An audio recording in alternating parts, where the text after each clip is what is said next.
Cold War. Every time you hear this term, what comes to your mind?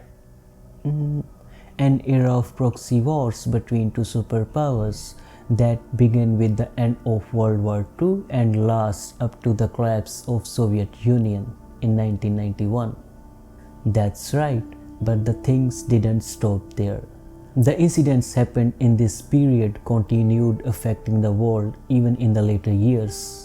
One of the most important incidents was 9/11 attack that was later acclaimed by Osama Bin Laden. And today we will talk about this person. Who was he? I know you know him well, but the question of today's discussion is why he hated USA. So let's discuss.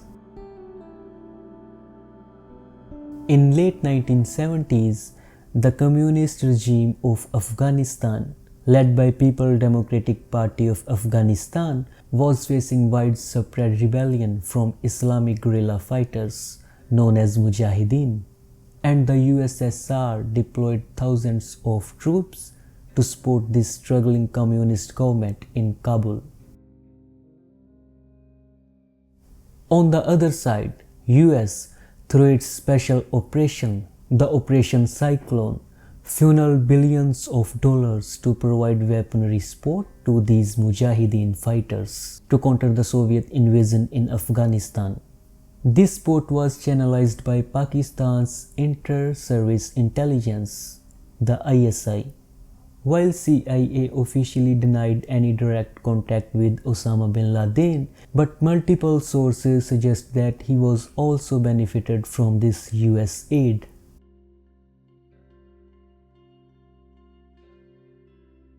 USSR withdrew from Afghanistan in 1989 and finally collapsed in 1991. And by this time, US also disengaged from Afghanistan. These sudden changes created too much chaos and the country was left fractured, under the control of different militia leaders and warlords. One of these militia leaders was Osama Bin Laden. He came from rich family from Saudi Arabia and joined Mujahideens to fight against USSR, the thing we just talked about. He founded Al-Qaeda in 1988 during the last stages of Soviet-Afghan war. Initially, it was a kind of logistic network supporting Muslim fighters, the Mujahideen, who were battling Soviet forces in Afghanistan. But after the collapse of Soviet Union, Bin Laden's vision quickly evolved as global jihadist movement, targeting what he saw as corrupt Islamic regimes and the Western influence in Muslim lands, and which country was playing lead role among the Western countries at global level. Now you can make connections, but this is not the only reason. Let's get into some more details. When Saddam Hussein attacked Kuwait in 1990, the US deployed military in Saudi Arabia as a part of Operation Desert Shield. The US claimed that they are doing this to protect global oil supply from this region. Even today, in 2025, this Gulf region accounts for more than 20% of global oil supply. This deployment marked with the beginning of massive military campaigns that eventually expelled the Iraqi forces from the Kuwait. And this also reshaped the US military presence in the Middle East. And as you all know, the Saudi Arabia is home of two Islamic's most important sites, the Mecca and Medina. Bin Laden viewed this US military deployment as a discretion and indirect attack on Saudi Arabia's freedom and sovereignty. Things didn't stop here.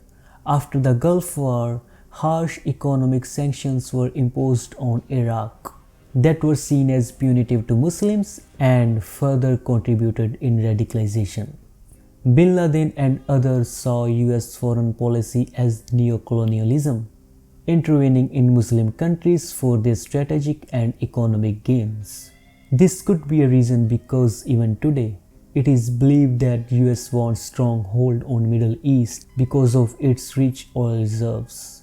If we extend this point further, The US fought for Israel.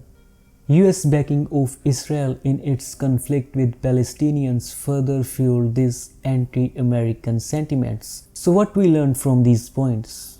The bottom line is, the US and Bin Laden were never ideological allies, just temporary partners against a common enemy, the USSR.